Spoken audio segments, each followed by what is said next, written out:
قل هو الله أحد الله الصمد لم يلد ولم يولد ولم يكن له كفوا أحد. السلام عليكم ورحمة الله وبركاته. إن الحمد لله نحمده ونستعينه ونستغفره ونعوذ بالله من شرور أنفسنا وسيئات أعمالنا من يهده الله فلا مضل له ومن يضلل فلا هادي له وأشهد أن لا إله إلا الله وحده لا شريك له وأشهد أن محمدا عبده ورسوله.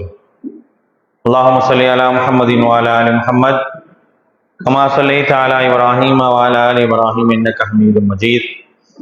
اللهم بارك على محمد وعلى آل محمد كما باركت على إبراهيم وعلى آل إبراهيم إنك حميد مجيد.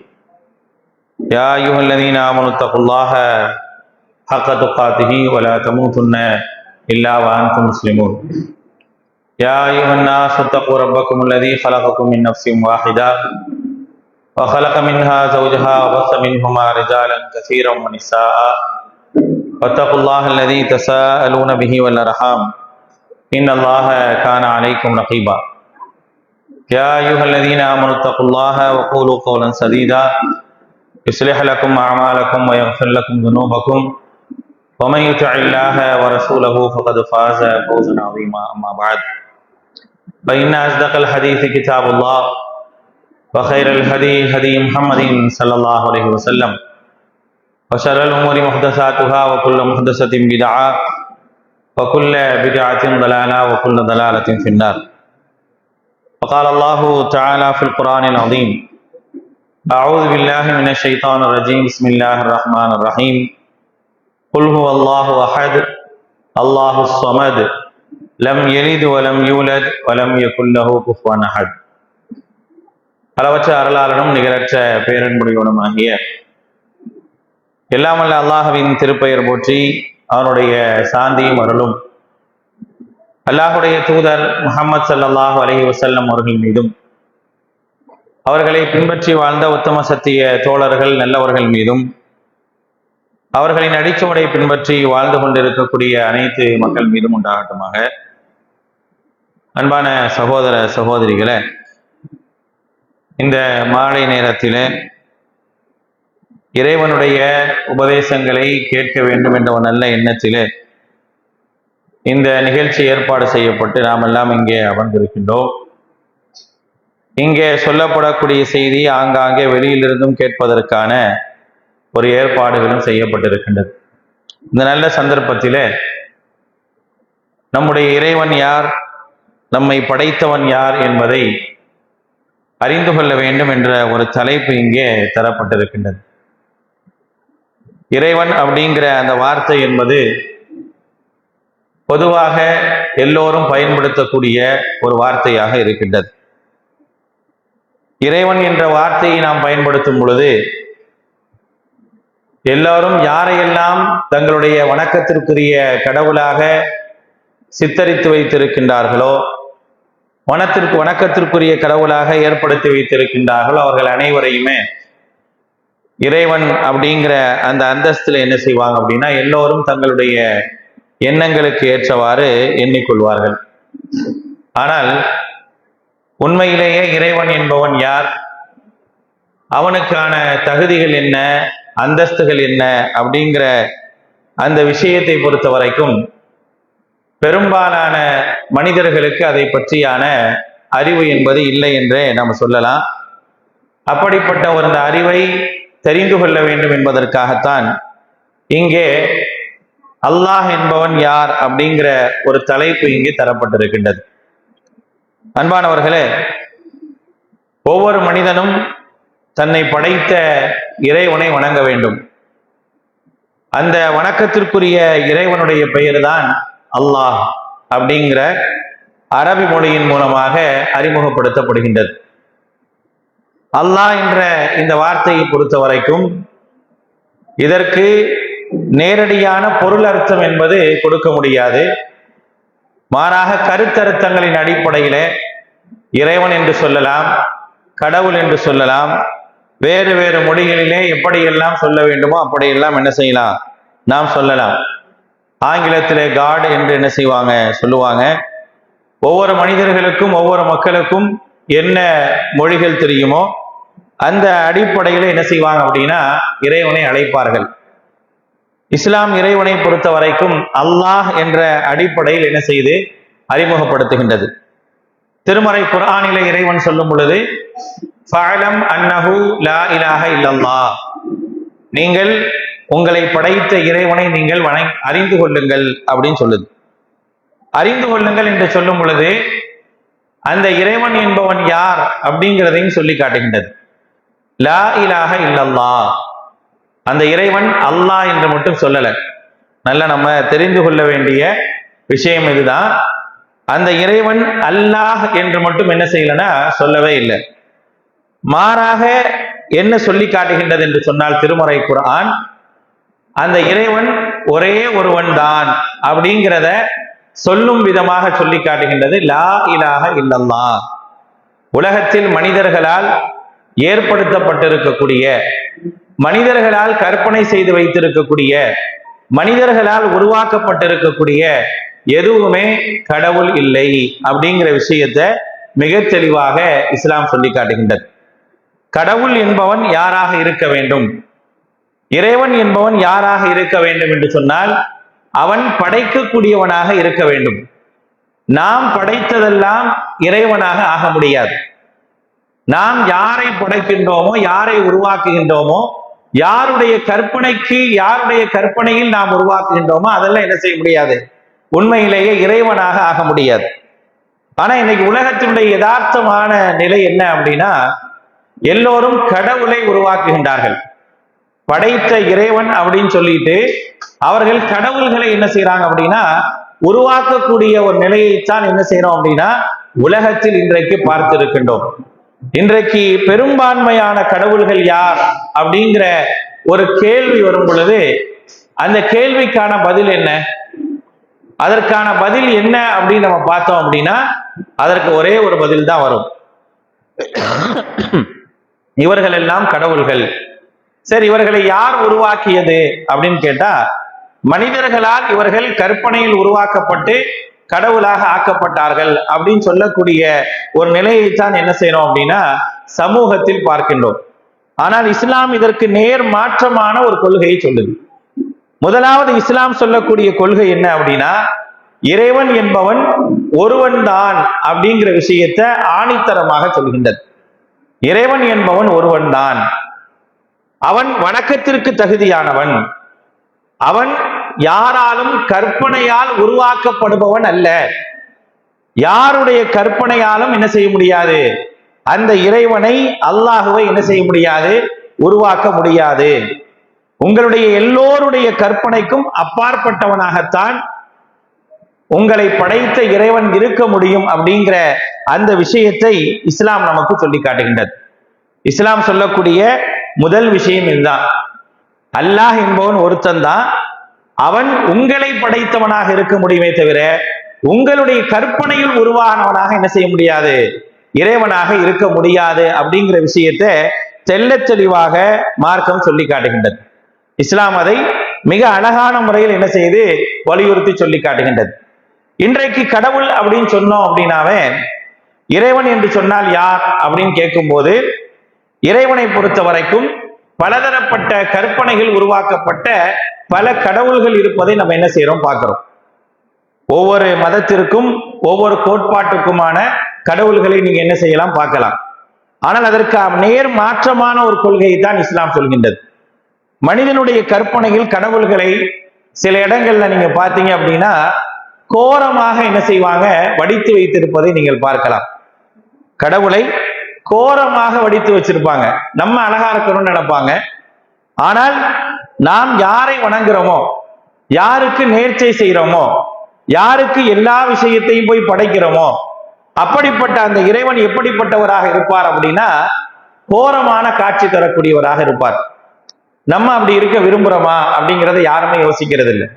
முதல்ல யோசிக்கணுமா இல்லையா? நான் அழகா இருக்கிறேன், அழகான ஆடை உடுத்துறேன், என்னுடைய கை கால்கள் எல்லாம் இப்படி இருந்தால்தான் எனக்கு அழகு, என்னுடைய முகம் இப்படி இருந்தால்தான் எனக்கு அழகு என்பதை எல்லாம் என்ன செய்யறேன் அப்படின்னா, நான் எனக்காக என்னை அழகுபடுத்திக் கொள்ளக்கூடிய எல்லா விஷயங்களையும் நான் ஏற்படுத்திக் கொள்கின்றேன். ஆனால் நான் யாரை வணங்குவதாக ஏற்படுத்திக் கொண்டிருக்கின்றனோ அந்த இறைவனை மட்டும் நான் என்ன செய்யணும், மோசமாக ஏன் சித்தரிக்க வேண்டும்? அந்த கடவுளை மட்டும் நான் என்ன செய்யணும் அப்படின்னா, ஒரு 2 கைகளுக்கு மேலாக உள்ளது போல ஒரு கோரமான பயமுறுத்தக்கூடிய ஒரு காட்சியை போன்று ஏன் கடவுளை உருவாக்க வேண்டும் அப்படிங்கிற ஒரு சிந்தனையை பொறுத்த வரைக்கும் பெரும்பாலும் மனிதர்கள் சிந்திப்பதே கிடையாது. யாரை வணங்க போறோமோ அந்த கடவுளை பார்த்து சிந்திக்கணுமா இல்லையா? இந்த இறைவனை நான் வணங்குறேன், இந்த கடவுளை நான் வணங்குறேன், இதைத்தான் என்னுடைய வணக்கத்திற்குரியவனாக ஏற்றுக்கொண்டிருக்கிறேன். நான் அழகானவனாக இருக்கும் பொழுது என்னை படைத்தவன் ஏன் இப்படி கோரமாக இருக்கணும்? நான் யாரை வணங்குறனோ அவர் ஏன் இப்படி கோரமாக இருக்கணும் அப்படிங்கிற ஒரு சிந்தனை கூட என்ன செய்யறதில்லை அப்படின்னா மனிதர்களுக்கு வரதே இல்லை. அதனாலதான் இஸ்லாம் என்ன சொல்லுது அப்படின்னா, நீங்கள் இறைவனை அறிய வேண்டும் என்று சொன்னால் அதற்கு சில வழிகள் இருக்குது அப்படின்னு சொல்லுது. அல்லாஹ்வை அறிவதற்கு சில வழிகள் இருக்கின்றது. அதன் மூலமாக நீங்க என்ன செய்யலாம் அப்படின்னா படைத்தவனை தெரிந்து கொள்ளலாம் அப்படிங்குது. அப்படி சொல்லிட்டு முதலாவது சொல்லக்கூடிய விஷயங்கள்ல நான் ஏற்கனவே சொன்ன மாதிரி அல்லாஹ் ஒருவன் அப்படின்னு சொல்லிட்டு அந்த ஒரு இறைவன் எங்க இருக்கிறான் அப்படின்னா மேல இருக்கிறான், உங்களுக்கு மேல இருக்கிறான் அப்படிங்கறத என்ன செய்யுது அப்படின்னா சொல்லி காட்டுகின்றது. அந்த இறைவனை நான் வணங்கும் போது அந்த இறைவன் என்னை கண்காணிக்கின்றான் என்ற அடிப்படையில் அந்த இறைவனை வணங்கக்கூடியவனாக நான் இருக்க வேண்டுமே தவிர அதை உருவகப்படுத்தக்கூடாது அப்படிங்கிற விஷயத்தை இன்றைக்கு தெளிவாக மார்க்கம் சொல்லி காட்டுகின்றது. ஆனால் எல்லா இடத்திலும் என்ன செய்வாங்க அப்படின்னா உருவகப்படுத்தி தான் வணங்குவாங்க. அவங்க எந்த கொள்கையை சார்ந்திருந்தாலும் சரி, பல கடவுள் கொள்கையை சார்ந்தவர்களாக இருந்தாலும் சரி, 3 கடவுள் கொள்கையை சார்ந்தவர்களாக இருந்தாலும் சரி, இறைவன், அதற்கு பிறகு அவருடைய மகன், அந்த மகனுடைய தாய் அப்படிங்கிற அந்த அடிப்படையில கற்பனை செய்திருந்தாலும் சரி, எல்லாருமே படைத்த இறைவனை உருவகப்படுத்தி வணங்கக்கூடிய ஒரு நிலையைத்தான் என்ன செய்யறோம் அப்படின்னா உலகம் முழுக்க நம்ம பார்க்கிறோம். அதற்கு நேர் மாற்றமான ஒரு கொள்கை இருக்கு அப்படின்னா இஸ்லாமிய கொள்கை மட்டும்தான், இஸ்லாமிய மார்க்கம் மட்டும்தான் அதுக்கு நேர் மாற்றமான ஒரு கொள்கையை சொல்லி காட்டுகின்றது. முதலாவது சொல்லக்கூடிய விஷயம், அவன் ஒருவன் என்று சொல்லிவிட்டு அவனுக்கு எந்த உருவகத்தையும் நீங்கள் தராதீங்க. உருவகப்படுத்துவோன்னு கடவுளாக இருக்க முடியாது. கடவுள் என்பவன் எல்லா விதமான ஆற்றல் உடையவனாக இருக்கணும், எல்லா விதமான சக்தி உடையவனாக இருக்கணும். அவனை போன்று யாருமே இல்லை என்ற சிந்தனை கொண்டவனாக இருக்கணுமே தவிர மனித கற்பனையால் உருவகப்படுத்தக்கூடியவன் எப்படி இறைவனாக இருக்க முடியும் அப்படிங்கிற ஒரு கேள்வியைத்தான் என்ன செய்யுது அப்படின்னா இஸ்லாம் மிக ஆழமாக என்ன செய்து வைக்குது. அதை முதல்ல புரிந்து கொள்ள வேண்டும் என்பதைத்தான் உலகத்திற்கு சொல்லி காட்டுகின்றது. எல்லா இறை தூதர்களும் அதுக்கு தான் வந்தாங்க, எல்லா நபிமார்களும் அதுக்கு தான் வந்தாங்க. எல்லா நபிமார்களும் சொன்ன செய்தி என்ன அப்படின்னா இறைவனை மட்டுமே வணங்கணும், அவன் ஒருவன் தான், அவனுக்கு எந்த விதமான உருவகப்படுத்துதலும் இல்லை அப்படிங்கிறத தெல்ல தெளிவாக எல்லா இறை தூதர்களும் சொன்னாங்க. யாராக இருந்தாலும் சரி, இறுதியாக வந்த முகமது ஸல்லல்லாஹு அலைஹி வஸல்லம் அவர்களாக இருந்தாலும் சரி, அதற்கு முன்னால் வந்த உலகமே ஜீசஸ் என்று அறியப்படக்கூடிய ஈசா அலைஹிஸ்ஸலாமாக இருந்தாலும் சரி, அதற்கு முன்னால் வந்த மோசஸ் என்று அறியப்படக்கூடிய மூசா அலைஹிஸ்ஸலாமாக இருந்தாலும் சரி, யாராக இருந்தாலும் எல்லோரும் சொன்ன விஷயம் என்ன அப்படின்னா நான் கடவுள் இல்லை, நான் கடவுளை பற்றி சொல்ல வந்தவன், நான் எந்த விதத்திலும் கடவுளாக ஆக மாட்டேன், இறைவனாக ஆக மாட்டேன். நான் யார் என்று சொன்னால் அந்த இறைவனை உங்களுக்கு அறிமுகப்படுத்த வந்திருக்கின்றேன் அப்படிங்கிற அந்த விஷயத்தை சொல்லக்கூடியவர்களாகத்தான் என்ன செஞ்சாங்க அப்படின்னா எல்லா இறை தூதர்களும் வந்தாங்க.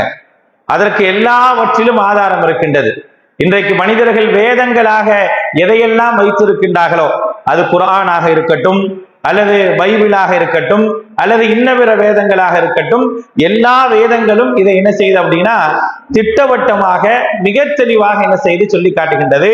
இறைவன் என்பவன் யார் என்று சொன்னால் அவன் உருவகப்படுத்துபவன் அல்ல, மாறாக தூதர்களாக வந்தவர்கள் தான் அந்த இறைவனை மக்களுக்கு அறிமுகப்படுத்தி அவனை மட்டுமே வணங்குங்கள் என்று சொல்வார்கள் அப்படிங்கிற விஷயத்தை தெல்ல தெளிவாக இஸ்லாம் சொல்லி காட்டுகின்றது.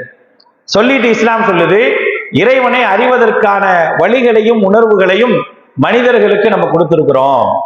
என் இறைவன் யார் அப்படிங்கிறத எப்படி ஒரு மனிதனால் அறிந்து கொள்ள முடியும் அப்படிங்கிறப்ப ஒரு மனுஷன்ட்ட இயற்கையிலேயே ஒரு விஷயத்தை இறைவன் தந்திருக்கிறான், அல்லாஹ் தந்திருக்கிறான்.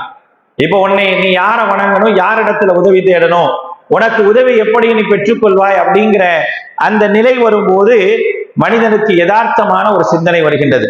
நீங்க பாருங்க, ஒவ்வொரு பகுதியிலும் ஒவ்வொரு கோட்பாடுகள் அதிகப்படியாக இருக்கும். இந்த பகுதியில நீங்க எடுத்துக்கிட்டீங்கன்னா இங்கே யாரை கடவுளாக எடுத்துக்கொண்டவர்கள் அதிகமாக இருப்பாங்கன்னு தெரியும். வேறு வேறு ஊர்களில் வேறு வேறு பகுதிகளில் நீங்க போய் பார்த்தீங்கன்னா யாரை அவர்கள் கடவுளாக எடுத்திருக்கிறாங்களோ அவர்கள் பிரதானமாக எல்லா இடங்களிலும் என்ன செய்வாங்க, வைக்கப்பட்டிருப்பாங்க, வைக்கப்பட்டு பூஜிக்கப்பட்டு வணங்கப்படுவார்கள்.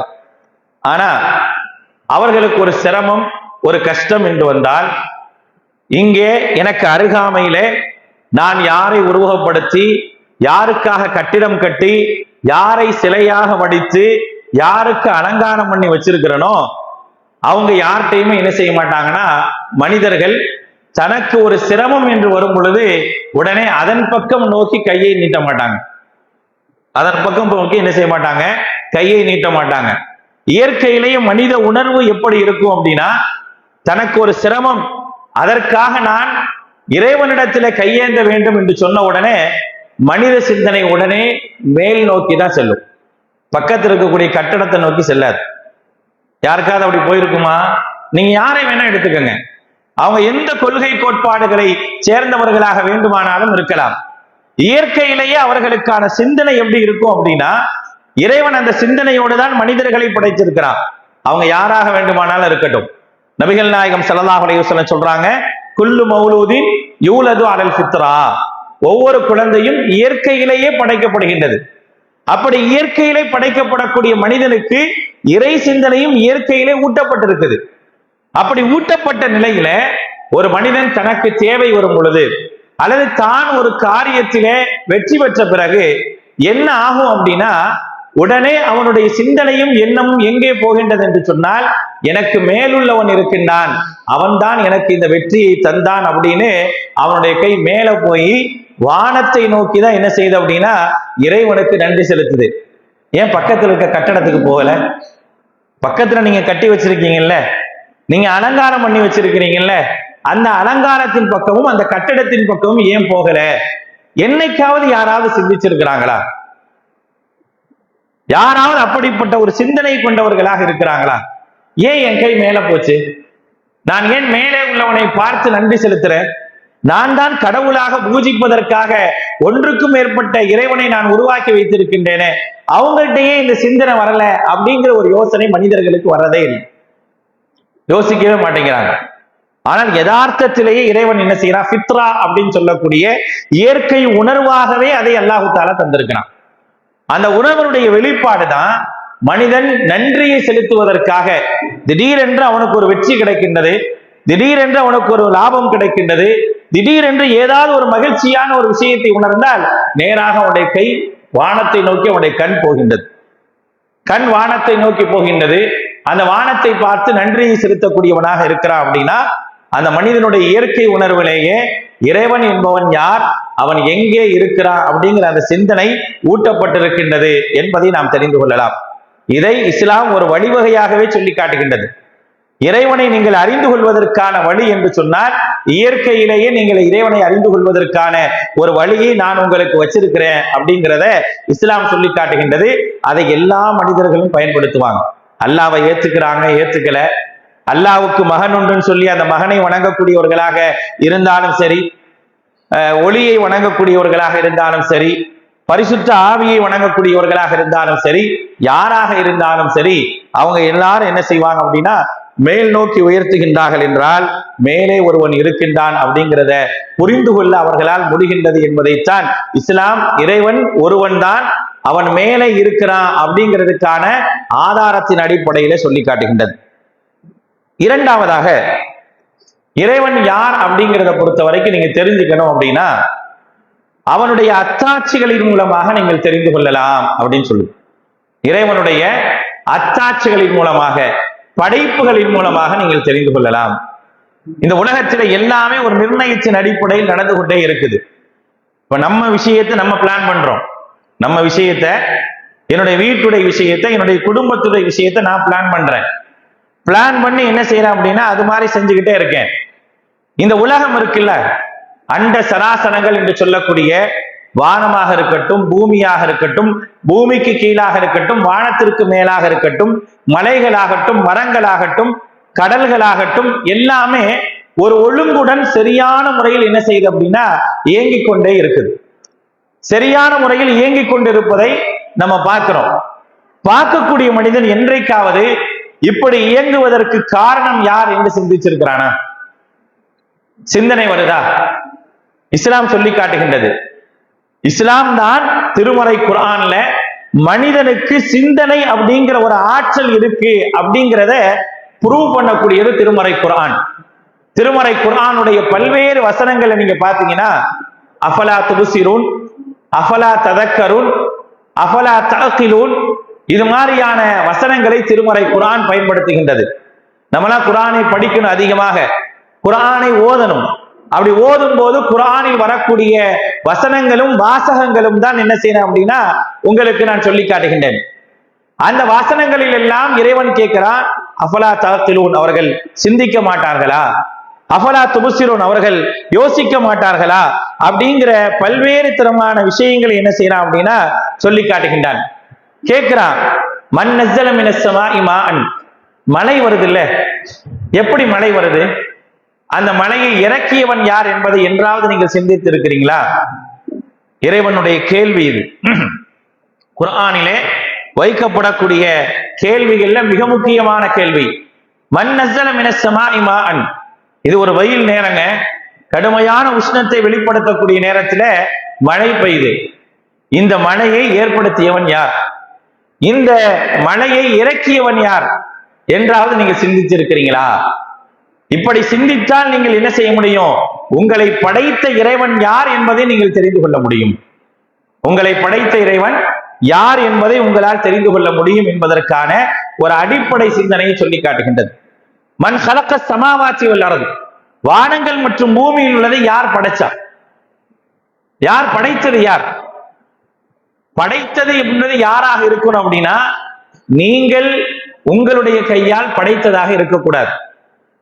நீங்கள் உருவாக்கியதாக இருந்தால் அப்ப உங்களை உருவாக்குனது யார் அப்படிங்கிற ஒரு கேள்வி வரும். வருதா இல்லையா? இப்ப நான் உன்னை உருவாக்குறேன், உருவாக்கி என்ன செய்யறேன் அப்படின்னா அதை என்னுடைய இறைவனாக நான் உருவகப்படுத்துகின்றேன் அப்படின்னா என்னை உருவாக்குனது யார் அப்படிங்கிறத அது உருவகப்படுத்தும் போது சிந்தனை வரணுமா வரக்கூடாதா? அப்படி சிந்தனை வேண்டுமா வேண்டாமா? அதனால்தான் இறைவன் சொல்றான், மன் ஹலக்க ஸமாவாத்தி வல் அர்த். சகோதர சகோதரிகளே, நாம் இரண்டாவது விதமாக அல்லாஹ்வை அறிந்து கொள்வதற்கான அடிப்படை என்ன அப்படின்னா அவனுடைய அத்தாட்சிகளின் மூலமாக அல்லாஹ்வை அறிந்து கொள்ள முடியும். அத்தாட்சிகள் என்ன அப்படிங்கிறத என்ன செய்யணும் அப்படின்னா நம்ம பார்க்கணும். நிறைய அத்தாட்சிகளை வச்சிருக்கிறான் திருமறை குர்ஆன். அதற்கு பல சான்றுகளை சொல்லி காட்டுகின்றது. அம்மன் ஜஅலல் அர்த கராரன், பூமி இருக்கா இல்லையா, நீங்க வாழக்கூடிய பூமி, அதை ஒரு ஸ்திரமாக வச்சிருக்கிறது யார் அப்படின்னு யோசிங்க. நீங்களா ஸ்திரமா வச்சிருக்கிறீங்க? இந்த பூமி இப்படி ஸ்திரமாக இருக்கிறதுக்கான காரணம் என்ன? நான் ஒரு வீடு கட்டுறேன், அதுக்கு ஒரு அஸ்திவாரம் போடுறேன். அந்த வீடு நிலைத்திருக்க வேண்டும் என்று சொன்னால் அந்த அஸ்திவாரத்தை மிகச் சரியான முறையில் அமைத்தால்தான் அந்த அஸ்திவாரம் சரியாக இருக்கும், வீடும் அதற்கு மேல் இருக்கும். ஒருவேளை அஸ்திவாரத்தை ஒழுங்கா போடலை அப்படின்னா கண்டிப்பாக அந்த வீடு என்ன செய்யாது, ஒன்றும் இல்லாமல் ஆகிவிடும் அப்படிங்கிறத நம்ம தெரிஞ்சு வச்சிருக்கிறோம். அப்ப அந்த வீட்டிற்கான அஸ்திவாரம் போட்டவர் யார்? அதற்கான அந்த அஸ்திவாரத்தை நிர்ணயித்தவர் யார்? எல்லா கேள்விக்கு என்ற பதில் இருக்குல்ல. அதே போல இந்த பூமி ஸ்திரமாக இருக்குது. நம்ம எத்தனை மக்கள் இந்த பூமியில வாழ்றோம், எவ்வளவு பெரிய விஷயங்கள் எல்லாம் இந்த பூமியில நடக்குது. இப்படி எல்லாம் நடக்கும் போது இப்படி பூமி ஸ்திரமாக உறுதியாக அமைக்கப்பட்டிருக்கின்றது என்று சொன்னால் அதை அமைச்சது யார்? அதை அமைத்தது யார் அப்படிங்கிறத நீங்க சிந்திச்சீங்களா அப்படிங்கிற ஒரு கேள்வியை இறைவன் வைக்கிறான். அம்மன் ஜஅலல் அர்த கரார், பூமி இப்படி அமைத்தது யார் அப்படிங்கிறத நீங்க சிந்திச்சு பாருங்க.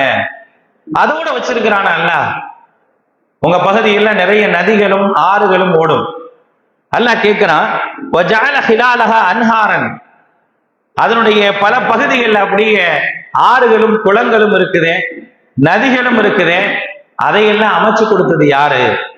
என்னைக்காவது நீங்க யோசிச்சிருக்கிறீங்களா? என்றைக்காவது அவங்களுக்கு ஒரு யோசனை வந்திருக்குதா அப்படிங்கிற ஒரு கேள்வியை திருமறை குர்ஆன் வைக்கின்றது.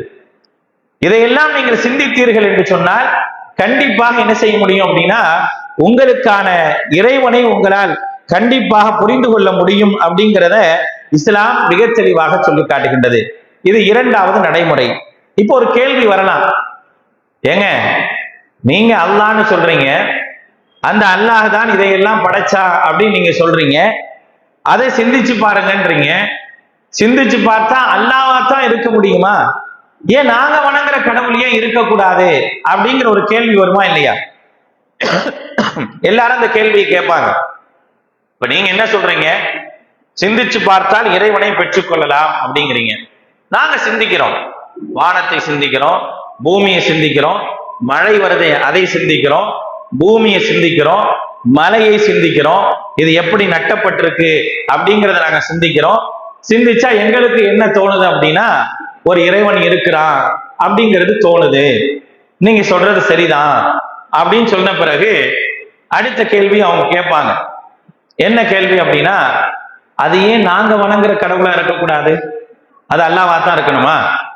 நாங்களும் ஒரு இறைவனை சொல்றோமா இல்லையா? நீங்க அல்லாஹ்னு சொல்ற மாதிரி நாங்களும் ஒரு இறைவனை சொல்றோமே, ஏன் அந்த பிதாவாக இருக்கக்கூடாது, சுதனாக இருக்கக்கூடாது, பரிசுத்த ஆவியாக இருக்கக்கூடாது, அல்லது நாங்கள் வணங்கக்கூடிய வேறு வேறு கடவுளாக இருக்கக்கூடாது அப்படிங்கிற ஒரு கேள்வி என்ன செய்யலாம், எல்லாரும் எழுப்பலாம், எழுப்பக்கூடிய ஒன்றுதான். சரிங்களா? அந்த கேள்விக்கான பதில் என்ன அப்படிங்கிறத நம்ம யோசிக்கணும். இறைவனாக நீங்கள் யாரை கற்பனை செய்து வைத்திருக்கின்றீர்களோ அந்த இறைவன் தனக்கு ஏற்படக்கூடிய தீங்கை தடுத்துக் கொள்வதற்கான ஆற்றல் உடையவரா அப்படிங்கிறத யோசிக்கணும். இறைவன் என்பவன் யாராக இருக்கணும்? படைத்தவனைத்தான் இதெல்லாம் இறைவனாக புரிந்து கொள்வதற்கான ஒரு நிலை அப்படின்னு சொன்ன பிறகு அந்த இறைவன் நாங்கள் வைத்திருக்கக்கூடிய இறைவனாக இருக்கக்கூடாதா அப்படிங்கிற ஒரு கேள்வி வரலாம். அந்த கேள்விக்கும் திருமறை குர்ஆன் பதிலை சொல்கின்றது. நீங்கள் யாரை இறைவனாக ஏற்படுத்தி வைத்திருக்கின்றீர்களோ அவர்கள் தங்களுக்கு ஏதேனும் தீங்கு ஏற்பட்டால் அதை தடுக்கக்கூடிய ஆற்றல் உடையவர்களாக இருக்கிறாங்களா அப்படிங்கிறத யோசிக்கணும். அதை யோசிச்சு பார்க்கணுமா இல்லையா? நாம் என்ன செஞ்சிருக்கிறோம்னா கற்பனை செய்து வடிவமைத்து வச்சிருக்கிறோம். இன்றைக்கு முஸ்லிம்கள் கூட என்ன செய்யறாங்க அப்படின்னா தங்களுக்கு நல்லதை ஏற்படுத்தக்கூடியவர்கள் யார் அப்படிங்கிறப்ப இறந்து போனவர்கள், இறைநேசர்கள், அவர்கள் தான் என்ன செய்வாங்கன்னா எங்களுக்கு நல்லதை தருவாங்க, எங்களை தீங்கிலிருந்து காப்பாற்றுவாங்க அப்படின்னு சொல்லக்கூடியவர்களாக இருக்கிறாங்க. உதாரணத்துக்கு முஸ்லிம்களை வச்சே பேசுவோம். இவன் முஸ்லிம்கள் யாரை வணக்கத்திற்குரியவராக ஆக்கி வைத்திருக்கிறாங்களோ அந்த வணக்கத்திற்குரியவரால் என்ன செய்ய முடியும்? அவர்கிட்ட தான் சிரம் பண்ணிக்கிறாங்க. முஸ்லிம்களை பார்த்தீங்கன்னா நேரா போய் அவர்கிட்ட வந்து சஜிதா செய்வாங்க, பிரார்த்தனை செய்வாங்க, தேவைகளை முறையிடுவாங்க, எல்லாத்தையும் செய்வாங்க. செய்யும் போது என்ன நினைக்கிறாங்க? இவர் நமக்கு எல்லா தேவைகளையும் நிறைவேற்றுவார் அப்படின்னு நினைக்கிறாங்க. திடீர்னு யாரை இவர் கடவுளாக நினைத்து, முஸ்லிம்கள் யாரை இறைவனுடைய நெருக்கத்திற்குரியவராக நினைத்து வணங்குறாங்களோ அவர் இருக்கக்கூடிய அந்த மண்ணறைக்கு ஏதேனும் ஒரு பாதிப்பு ஏற்படுது அப்படின்னா அந்த பாதிப்பை தடுக்கக்கூடிய அளவிற்கு அவருக்கு ஆற்றல் இருக்குதா? அவருக்கு ஆற்றல் இருக்குதா? யோசிச்சு பாருங்க. அவரை எதில் அடக்கம் செய்திருக்கின்றார்களோ அந்த மண்ணறைக்கு ஒரு பாதிப்பு வருது. யாராவது ஒருத்தர் என்ன செய்யறாங்க? அதை இடிச்சு தள்ளுறாங்க.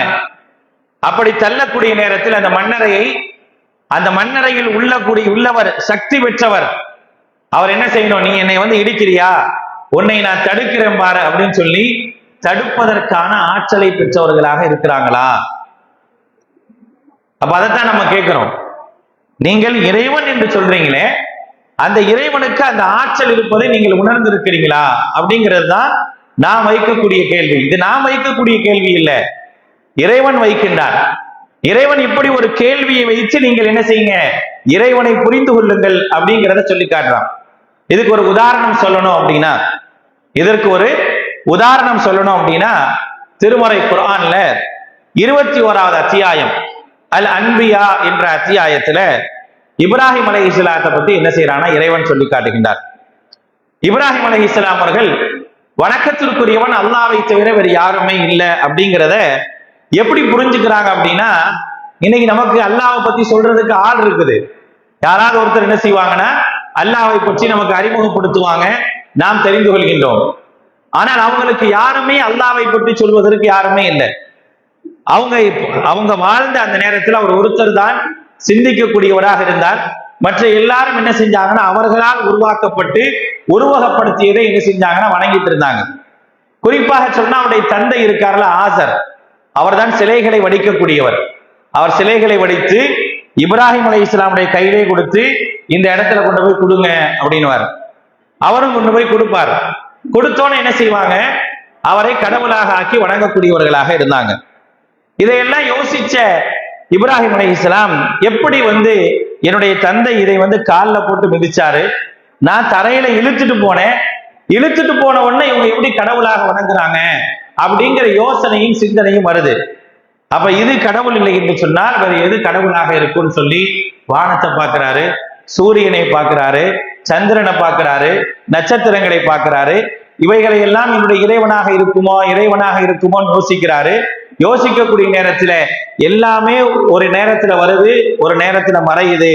அப்படிங்கிறப்ப இவைகள் எல்லாம் சரியாக இயங்குகின்றது என்று சொன்னால் இதை இயக்குபவன் ஒருவன் இருக்க முடியும், அவன்தான் என்னுடைய இறைவன் அப்படிங்கிறது என்ன செய்யறாருன்னா அவர் புரிந்து கொண்டு மக்களுக்கு பிரகடனப்படுத்துறார். மக்களுக்கு பிரகடனப்படுத்தக்கூடியவரா இருக்கிறார். பிரகடனப்படுத்தும் போது அவர் சொல்லக்கூடிய வார்த்தை ரொம்ப முக்கியமானது. நான் யாரை வணங்கினேன் அப்படின்னா இன்னி வஜ்ஜஹத்து வஜ்ஹியல் இல்லதி ஃபதர ஸமாவாதி வல் அர்த், வானங்கள் மற்றும் பூமியை யார் படைத்தாங்களோ அவனை நான் வணங்குகிறேன் அப்படின்னு சொல்லி அவர் சொல்றார். இப்ப நம்ம யோசிக்க வேண்டிய விஷயம் என்னன்னா, நம்ம யாரை கடவுளாக உருவகப்படுத்தி வச்சிருக்கிறோமோ அவங்க என்ன படைச்சாங்க, எதை படைச்சாங்க, யாரை படைச்சாங்க, நம்மளால சொல்ல முடியுமா? அதை சொல்வதற்கான ஒரு வழி இருக்குதா? இவரை படைத்தது யார்? இவர் படைக்கப்பட்டிருக்கிறாரு, அவர் வாழ்ந்தே இருக்கலாம், வாழ்ந்தவரை என்ன செய்யலாம்னா கடவுளாக ஆக்கி இருக்கலாம். இறை தூதர்களை கடவுளாக ஆக்கிய நிறைய நிலைகளை பார்க்கிறோமா இல்லையா? அப்படி அந்த இறை தூதரை கடவுளாக ஆக்கி இருக்கும் பொழுது அந்த இறை தூதர் படைக்கப்பட்டவராக இருக்கிறார்னா அவர் யாரையாவது படைச்சிருக்கிறாரா? இறைவன் என்பவன் யாராக இருக்கணும்? எல்லாத்தையும் படைச்சவனாக இறைவன் இருக்கணும். அவர் யாராக இருக்கக்கூடாது? தன்னையே காப்பாற்றிக் கொள்வதற்கு வழி இல்லாதவராக இருக்கக்கூடாது. ஒரு சராசரி மனிதனாக இருக்கக்கூடாது. மனித தோற்றத்தில் உள்ளவராக இருக்கக்கூடாது. மனிதனுக்கு இருக்கக்கூடிய எல்லா விதமான இயற்கையாக இருக்கக்கூடிய எல்லாவற்றையும் கொண்டவர் எப்படி இறைவனாக இருக்க முடியும்? அப்படி ஒரு சிந்தனையை தான் இஸ்லாம் சொல்லி காட்டுகின்றது.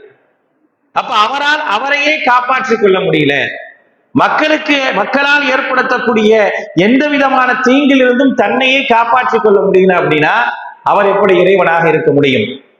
தன்னால் எதுவுமே படைக்கப்படல, எந்த விதமான ஆற்றலும் படைப்பதற்கான ஆற்றலும் இல்லை, ஒரு ஈய கூட என்னால படைக்க முடியல அப்படின்னா நான் எப்படி இறைவனாக இருக்க முடியும் அப்படிங்கிற ஒரு சிந்தனை பொதுப்படையாக இருக்க வேண்டும்.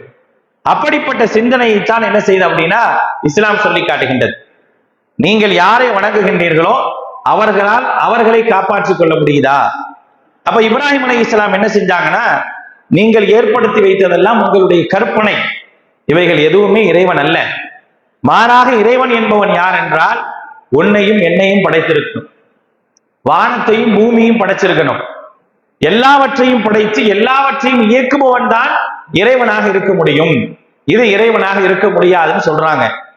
ஆனா அந்த மக்கள் ஏத்துக்கல.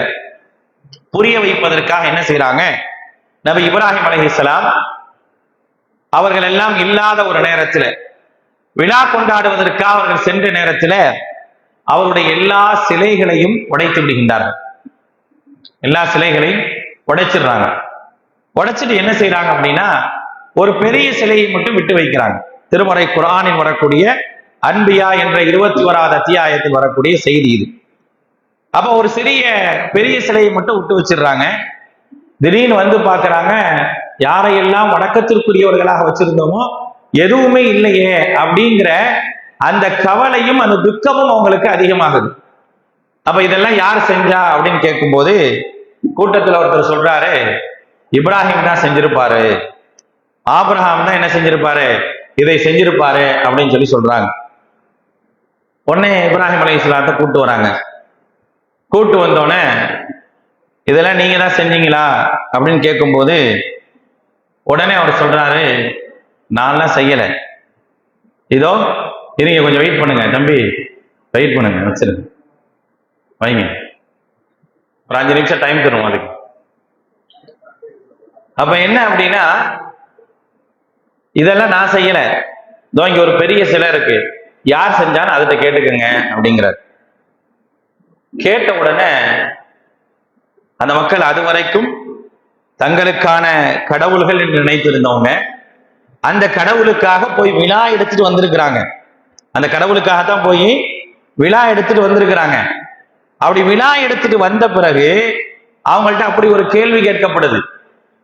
கேள்வி கேட்கப்படுற பிறகு அவங்களுக்கு எந்த பதிலும் இல்லை.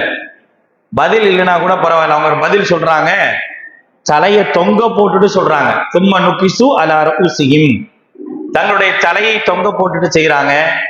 சொல்றாங்க, சிலை பேசாதுன்னு உங்களுக்கு தெரியாதா அப்படின்னு கேட்கிறாங்க. சிலை பேசாதுன்னு உங்களுக்கு தெரியாதா, அதுக்கு எந்த ஆற்றலும் இல்லை என்று தெரியாதா அப்படின்னு சொல்லி கேட்கிறாங்க. அதுவரை என்னுடைய கடவுள் என்று சொன்ன மக்கள், என்னுடைய இறைவன் என்று சொன்ன மக்கள், இதுதான் ஆக்குவதற்கான கடவுள், இதுதான் அழிப்பதற்கான கடவுள், இதுதான் படைப்பதற்கான கடவுள், இதுதான் அருளுக்குரிய கடவுள் என்று கடவுள்களை பிரித்து பிரித்து பிரித்து பிரித்து வணங்கியவர்கள் அந்த நேரத்தில் சொல்றாங்க, தலையை தொங்க போட்டவர்களாக சொல்றாங்க, இவைகள் பேசாது என்று தெரியாதா. அப்ப கேட்டாங்க இப்ராஹிம் அலைஹிஸ்ஸலாம், உங்களுக்கு வெக்கமா இல்லையா? எதுவுமே ஆற்றலே இல்லாத ஒன்றை கடவுள்னு சொல்றீங்களே, நான் ஆற்றல் இருப்பவனை உங்களுக்கு கடவுளாக அறிமுகப்படுத்துறேன், அதை நீங்கள் ஏற்றுக்கொள்ள மாட்டீங்களே அப்படின்னு சொல்லி என்ன செஞ்சாங்க, இப்ராஹிம் அலைஹிஸ்ஸலாம் அந்த கேள்வியை வைக்கிறாங்க. கேள்வி வச்சு அந்த மக்கள்கிட்ட பதில் இல்லை. ஆனாலும் என்ன செய்யல, தன்னுடைய நிலையை மாற்றிக்கொள்ள அவங்க விரும்பாதனால இப்ராஹிம் அலைஹிஸ்ஸலாம் என்ன செஞ்சாங்க, எரிப்பதற்கு முயற்சி செஞ்சாங்க அப்படிங்கிறத அந்த வரலாறுல நம்ம பார்க்கிறோம். இப்ப இந்த வரலாறு நமக்கு சொல்லக்கூடிய செய்தி என்னன்னா, நான் யாரை இறைவனாக ஏற்றுக்கொண்டு, நீங்க சொல்றீங்கல்ல சிந்தித்தால் இறைவனை தெரிந்து கொள்ளலாம் என்றால், இதையெல்லாம் படைத்ததாக ஏன் எங்களுடைய இறைவன் இருக்கக்கூடாது அப்படின்னு நீங்க கேட்டீங்கன்னா, அந்த இறைவன் என்ன படைச்சது, படைத்ததற்கான ஆதாரம் என்ன? அது வானத்தை படைச்சுச்சா, பூமியை படைச்சுச்சா, மலையை இறக்குச்சா, மலையை நிறுத்துச்சா, நதிகளை உண்டாக்குச்சா, இதெல்லாம் என்ன செய்யணும் சொல்லுங்க அப்படின்னு கேட்டா எந்த பதிலும் இருக்க. அப்ப அதைத்தான் நம்ம சொல்றோம், உங்கள்கிட்ட பதில் இல்லை, நம்மள்கிட்ட பதில் இருக்கு. நாம என்ன சொல்றோம், அல்லாஹ் என்ற ஒருவன் இருக்கிறான், அவன் மேல இருக்கிறான், அவன் தான் நம்மை படைத்தான், இவை எல்லாவற்றையும் படைத்தவன் அவன் தான். அவனை சிந்தித்து பார்த்தால் இதையெல்லாம் இயக்குபவன் ஒருவன் இருக்கிறான் அப்படிங்கிறத நீங்கள் தெரிந்து கொள்ளும் போதே, நீங்கள் வணங்கக்கூடிய எதுவுமே இல்லை என்று சொன்னால் அது வேறு ஒன்றாகத்தான் இருக்கும். அந்த ஒன்றுதான் அல்லாஹ் அப்படிங்கிறத என்ன செய்யணும் அப்படின்னா நாம் சொல்லி காட்டுகின்றோம். இப்படிதான் அல்லாஹ்வை நாமும் புரியணும், மற்றவர்களுக்கு என்ன செய்யணும் அப்படின்னா புரிய வைப்பதற்கு என்ன செய்யணும், முயற்சி பண்ணணும். அடுத்து எடுத்துக்கிட்டீங்க அப்படின்னா, இறைவன் நாளை மறுமை நாள்ல ஒரு சில கேள்விகளை எழுப்புவார். யார்கிட்ட எழுப்புவோம் அப்படின்னா, இன்றைக்கு உலகத்தில பெரும்பான்மையான மக்கள், ஒரு பெரும்பான்மை சமூகம் ஒட்டுமொத்த உலகத்திலே ஏத்துக்கிட்டீங்க அப்படின்னா, முஸ்லிம்கள் ஒரு 200 கோடி பேர் இருக்கிறாங்க. அல்லாஹ்வை வணங்கக்கூடிய முஸ்லிம்கள் ஒரு 200 கோடி பேர் இருக்கிறாங்க. பெரும்பான்மையான மக்கள் யாராக இருப்பாங்க அப்படின்னா, ஈசா அலைஹிஸ்ஸலாம் அவர்களையும் அவருடைய தாயையும் பரிசுத்த ஆவியும் வணங்கக்கூடிய மக்கள் தான் நிறைய இருக்கிறாங்க. அவர்கள் அவங்க தான் கடவுளாக இருக்கணும் அப்படிங்கிறத அறிந்து வைத்திருக்கின்றார்கள். அவங்களை நம்பி, அவர்களை பற்றியான ஒரு நம்பிக்கையும் இஸ்லாம் நமக்கு சொல்லி காட்டுகின்றது. அவங்க எதெல்லாம் அற்புதம் என்று சொல்றாங்க, நம்மளும் அவங்க அற்புதம் நம்புறோம். ஈசா அலைஹிஸ்ஸலாம் அவர்கள் தந்தை இல்லாமல் படைக்கப்பட்டார்களா? தந்தை இல்லாம தான் படைக்கப்பட்டாங்க. ஒட்டுமொத்த மனித குலத்திற்கும் மிகப்பெரிய ஒரு அத்தாட்சி யார் அப்படின்னா ஈசா அலைஹிஸ்ஸலாம் அப்படிங்கிறது நம்மளும் சொல்றோம். திருமறை குர்ஆனும் சொல்லி காட்டுகின்றது, முந்திய வேதங்களும் என்ன செய்து சொல்லி காட்டுகின்றது. அப்படிப்பட்ட ஈசா அலைஹிஸ்ஸலாம் அவர்கள் எங்கேயாவது தன்னை வணங்க வேண்டும் என்று சொன்னார்களா அப்படிங்கிற ஒரு கேள்வி இருக்கா இல்லையா? இன்றைக்கு அவர்கள் பெரும்பான்மை மக்களால் கடவுளாக ஆக்கப்பட்டிருக்கிறாங்க, வணங்கப்படக்கூடியவர்களாக இருக்கிறாங்க. அப்படி வணங்கப்படக்கூடிய ஈசா அலைஹிஸ்ஸலாம் அவர்களை பொறுத்த வரைக்கும் அவர்கள் தனது நாவினால் என்னை வணங்குங்க, என்னுடைய பிதாவாகிய இறைவனை விட்டு விட்டு நீங்கள் என்னை வணங்குங்க, அல்லது என்னுடைய பிதாவையும் சுதனையும் பரிசுத்த ஆவையும் சேர்த்து வணங்குங்க அப்படிங்கிற மாதிரியான ஏதாவது ஒரு வார்த்தைகளை ஈசா அலைஹிஸ்ஸலாம் அவர்கள் எங்காவது சொல்லி இருக்கிறாங்களா அப்படிங்கிறத நம்ம யோசிக்கணும், சிந்தித்து பார்க்கணும். உலகத்தில் பெரும்பான்மையான மக்கள் இவர்களைத்தான் வணக்கத்திற்குரியவர்களாக என்ன செய்யறாங்க, ஏற்றுக்கொண்டிருக்கிறாங்க. ஈசா அலைஹிஸ்ஸலாம் அவர்கள் இறை தூதர், ஒரு அற்புதத்திற்குரியவர், அற்புதமான ஒரு படைப்பு, சந்தை இல்லாமல் படைக்கப்பட்டவர், எல்லாமே நம்ம ஏத்துக்கிறோம். ஆனா அவங்க யார் அப்படிங்கிறப்ப அவங்க சமூகத்திற்கு சொன்னது என்ன, தன்னை கடவுள் என்று எங்கேயுமே பிரகடனப்படுத்தல. மாறாக அவங்க சொன்னாங்க, குர்ஆன் சொல்லி காட்டுகின்றது, கால இன்னி அபுதுல்லா, அவர்கள் சொன்னாங்க நான் அல்லாஹ்வின் அடிமை என்று சொன்னாங்க.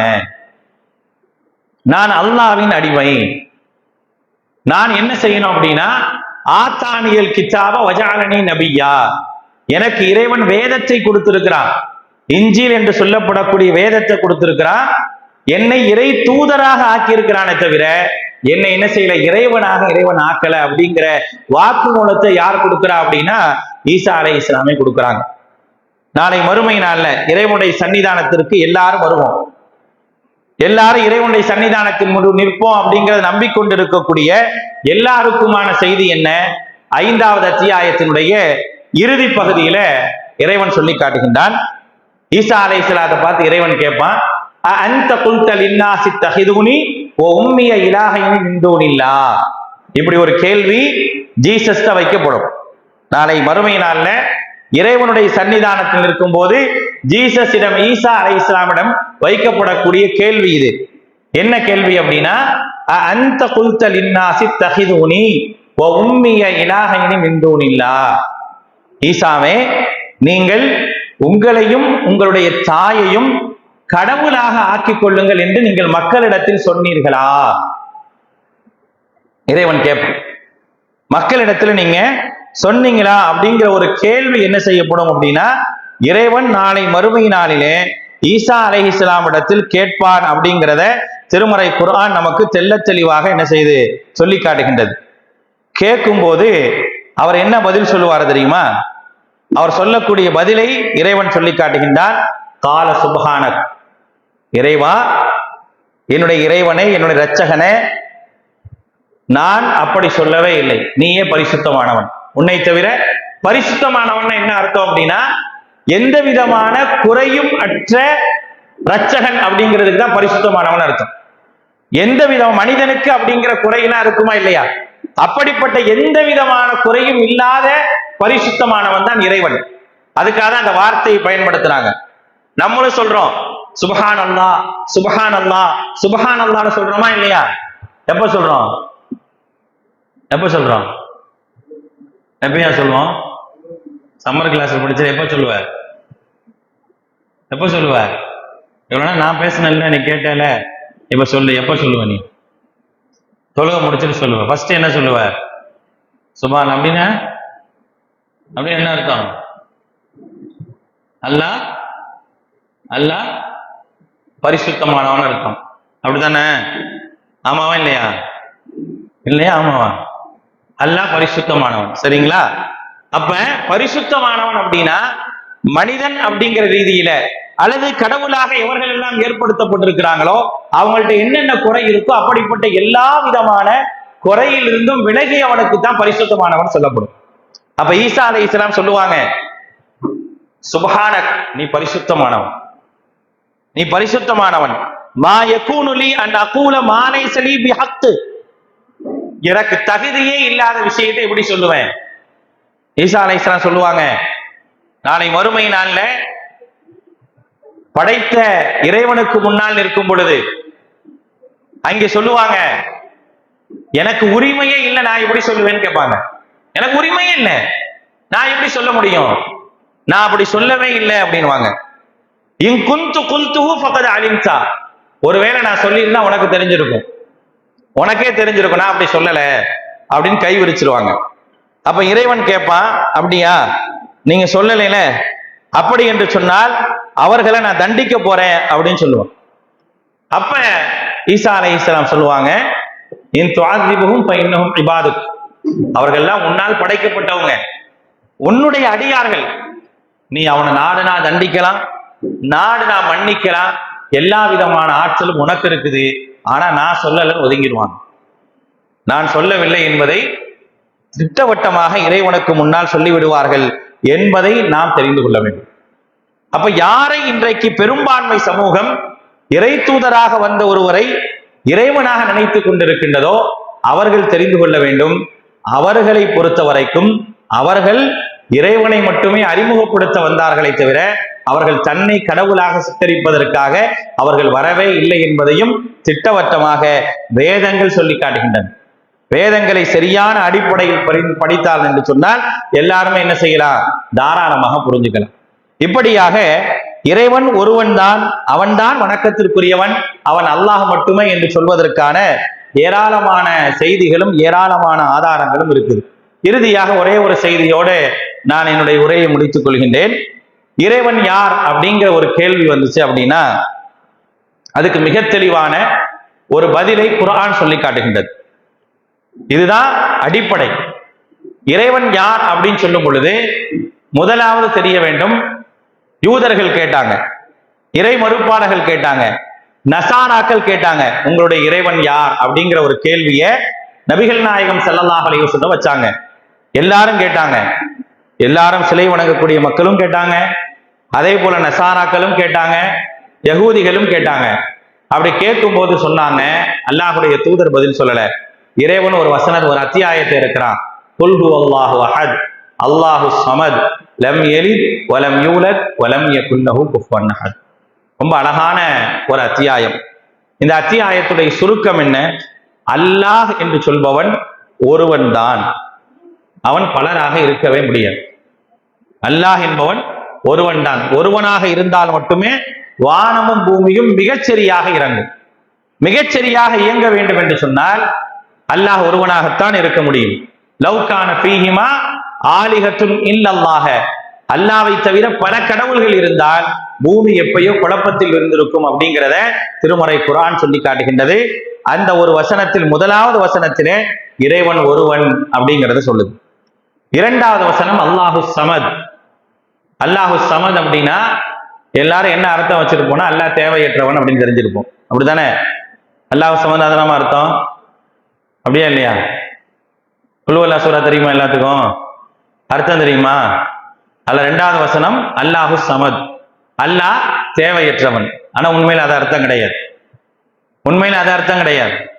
அல்லாஹு ஸமத்னா என்னன்னா, மனிதர்களிடத்தில எந்த விதமான பிரதிபலனையும், மனிதர்களாக இருக்கட்டும் தன்னுடைய படைப்புகளாக இருக்கட்டும், எந்த படைப்புகளிடத்திலும் எந்த விதமான பிரதிபலனையும் எதிர்பார்க்காமல் உதவி செய்பவன் தான் அல்லாஹ். உங்களுடைய இறைவன் என்பவன் அவன் தான். இறைவனுக்கு எந்த விதமான எதிர்பார்ப்பு இருக்கக்கூடாது. நீ எனக்கு விழா எடுத்தாதான் நான் உன்னை என்னுடைய மகனாக ஏத்துக்குவேன், நான் என்னுடைய பிள்ளையாக ஏத்துக்குவேன், நான் என்னுடைய சிஷியனாக ஏத்துக்குவேன், நான் என்னுடைய சீடராக ஏத்துக்குவேன். எதுவுமே இல்லை. எந்த எதிர்பார்ப்பு இருக்கக்கூடாது. எந்த எதிர்பார்ப்பு இருக்கக்கூடாது. எதிர்பார்க்காம உதவி செய்யறவன் தான் இறைவன். நான் அவனை வணங்குறேன், வணங்கல, அவனுடைய கடமைகளை நிறைவேற்றல, எதுவாக இருந்தாலும் படைத்தவன் என்ற ரீதியில எந்த விதமான பிரதி உபகாரத்தையும் எதிர்பார்க்காமல் உதவுறானே அவன் தான் அல்லாஹ். அதற்கு பெயர் தான் அல்லாஹு ஸமத். அதற்கு பெயர் தான் அல்லாஹு ஸமத். இந்த விஷயத்தை அல்லாஹுடைய தூதர் சொல்றாங்க. மூன்றாவதாக சொல்றாங்க, லம் யலித் வலம் யூலத், அவன் யாரையும் பெறவும் இல்லை, எவராலும் பெறப்படவும் இல்லை. கடவுள் என்பவர் வாரிசு அடிப்படையில் வரக்கூடியவர் அல்ல, அவன் ஒருத்தன் தான். ஆதியும் அவன் தான், அந்தமும் அவன் தான். அவனுக்கு பிள்ளைகள் இருக்காது, குடும்பங்கள் இருக்காது, அவனுக்கென்று எந்த தேவையும் இருக்காது. கடவுளுக்கு தேவை உடையவதாக இருந்தால் அந்த தேவையை நிறைவேற்றக்கூடிய நேரத்தில் மனிதன் முறையிட்டால் அந்த கடவுள் என்ன செய்வார்? அவரே அவருடைய மனைவி மக்களுடைய தேவையை நிறைவேற்றிட்டு இருப்பார். அந்த நேரத்தில் மனிதன் முறையிட்டால் என்ன செய்ய முடியும்? அப்ப அதனால இறைவன் சொல்றான், உங்களுடைய இறைவன் என்பவன் யார் என்றால் லம் யலித் வலம் யூலத், அவன் யாராலும் பெறப்படவும் இல்லை, எவராலும் யாரையும் பெறவும் இல்லை, எவராலும் பெறப்படவும் இல்லை. இதுதான் அல்லாஹ், இதுதான் இறைவன். இந்த இலக்கணத்திற்கு உட்பட்டவர் தான் இறைவனாக இருக்க முடியும் என்று திருமறை குர்ஆன் சொல்லி காட்டுகின்றது. இறுதியாக சொல்கின்றது, வலம் யகுல் லஹு குஃபுவன் அஹத், அவனுக்கு நிகராக யாரும் இல்லை. கடவுள் அப்படின்னு சொன்னா கடவுள் யார் அப்படின்னு கேட்டா இவங்க கடவுள், இவங்க அம்மா கடவுள், இவங்க ரெண்டு பேரும் மாறி, இவர் மாறி இவர், அவர் மாறி இவர், அப்படி இல்லை. தனித்துவத்தோடு இருப்பதுக்கு பிறகுதான் கடவுள். தனித்துவத்தோடு இருக்கணும். அதுக்கு உதாரணங்கள் ஒப்புகள் எல்லாம் சொல்லவே கூடாது. லைஸ கமிஸ்லிஹி ஷைஉன், அவனுக்கு உதாரணமாக நிகராக யாரும் இல்லை. அதான் இறைவனாக இருக்க முடியும்.